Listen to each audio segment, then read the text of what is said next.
From the New York Times, it's The Headlines. I'm Tracy Mumford. Today's Monday, May 5th. Here's what we're covering.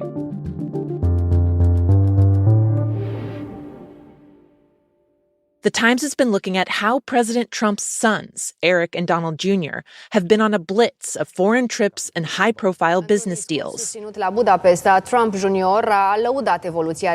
Just in the past 10 days, Donald Trump Jr. has been on a paid speaking tour called Trump Business Vision 2025 that had stops in Hungary, Romania, Serbia, and Bulgaria, and included meetings with government leaders. At the same time, on behalf of myself, on behalf of my family, we love Dubai, we love the Gulf, we love the people. Eric Trump, who the president put in charge of the main family business, has been racing around the Middle East, celebrating a $2 billion cryptocurrency investment and multiple real estate deals that included a luxury hotel in Dubai and a golf course in Qatar. The moves are a 180 from Trump's first term, when his family refrained from signing international business deals because of the potential for conflicts of interest. Now the family is going full steam ahead. Some of the deals have even directly involved foreign governments. The White House has said there are no ethics issues because Trump's sons run the businesses. But President Trump's financial disclosure report, which he's legally required to file, shows that he benefits financially from many of the projects.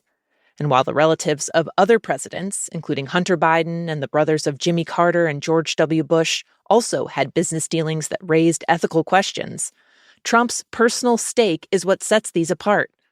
One presidential historian said, looking at the Trump family's recent business dealings, that when it comes to the conflicts of interest, quote, "There's nothing like it. There is just nothing like it." Beyond the foreign ventures, Donald Trump Jr. is also pushing forward with a new project in Washington, D.C. that will cash in on his father's presidency. It's a sprawling private club in Georgetown called Executive Branch that costs $500,000 to join. It's expected to open this summer, and they've already sold many of the membership slots. In response to questions from the Times, Donald Jr. rejected any suggestion he's trading on his father's name. Now, 3 more quick updates on the Trump administration. Your Secretary of State says everyone who's here, citizens and non-citizens, deserve due process. Do you agree, Mr. President? I don't know. I'm not a lawyer. In an interview on NBC this weekend, President Trump repeatedly said he didn't know whether every person in the U.S. is entitled to due process, despite the fact that it's explicitly spelled out in the Fifth Amendment. He also said that allowing people their full legal rights would slow down his push for mass deportations. It might say that, but if you're talking about that, then we'd have to have 1 million or 2 million or 3 million trials. When asked if, as president, he needs to uphold the Constitution of the United States, Trump replied again, "I don't know." Also yesterday, the president said he had instructed federal law enforcement authorities to renovate and reopen Alcatraz, the island prison in the San Francisco Bay. He said it would become a maximum security facility for people convicted of violent crimes. It wasn't immediately clear how realistic that is, since the prison has been closed since the early 60s, and the administration plans to cut billions of dollars from the Justice Department's budget. And as of today, the last bit of pandemic-era relief for student loan debt is going away. The administration says it will now restart forced collections on the 5 million people whose loans are in default. For the moment, that will mean borrowers could have their tax refunds withheld. Starting next month, the government will also seize money from Social Security benefits, and it's expected to eventually start taking portions of people's paychecks, too.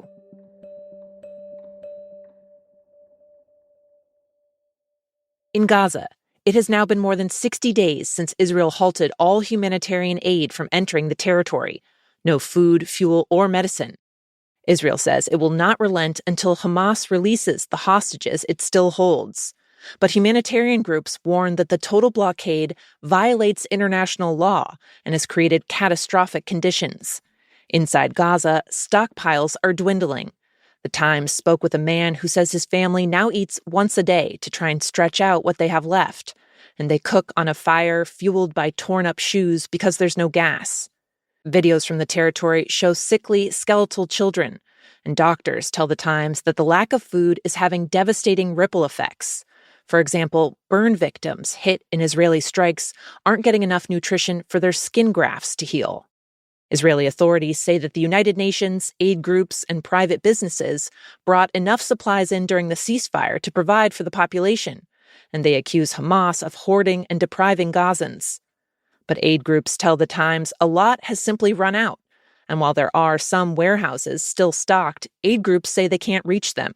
The UN estimates that Israel's new evacuation and no-go zones in Gaza have cut off access to about 70% of the territory.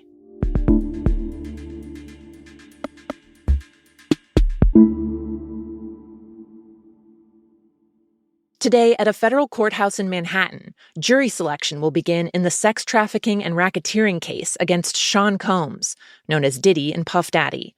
Prosecutors allege that for years, the music mogul used his employees, including security guards and personal assistants, to arrange days-long, drug-fueled gatherings where Combs assaulted women. They say Combs had his team then deal with the aftermath, bribing witnesses and keeping victims hidden from the public until their injuries healed. Prosecutors say his actions amount to running a criminal enterprise, which could earn him a sentence of up to life in prison. Combs has pleaded not guilty to all of the charges, and his lawyers say the sexual encounters at the heart of the government's case were entirely consensual. He's been held in a New York jail since he was arrested in September.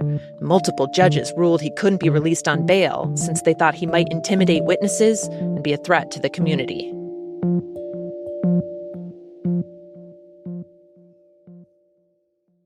In the 2 years since AI tools like ChatGPT were released and seemed to kind of take over the world, the companies behind them had been steadily improving their products and making them more and more accurate. But with a wave of recent updates, as they've rolled out what are known as reasoning systems, the number of mistakes the tools make has skyrocketed. The reasoning systems seem to have made the tools better at math, but worse at facts. They're now generating more so-called hallucinations in response to what seem like basic questions. For example, ask a chatbot, "What's a good marathon on the West Coast?" And it might suggest a race in Philadelphia. The problem is widespread. Reasoning models from Google, DeepSeek, and OpenAI, the company behind ChatGPT, are all hallucinating at higher rates than they were before. On one test of a new chatbot system, it made answers up 79% of the time. Why is that? No one has a clear answer. But some experts say it could be because of how the new reasoning systems are designed to work. They take a little extra time to answer a question by basically breaking it down step by step behind the scenes. That process, though, could mean that small errors along the way compound, leading to a final answer that's just wrong.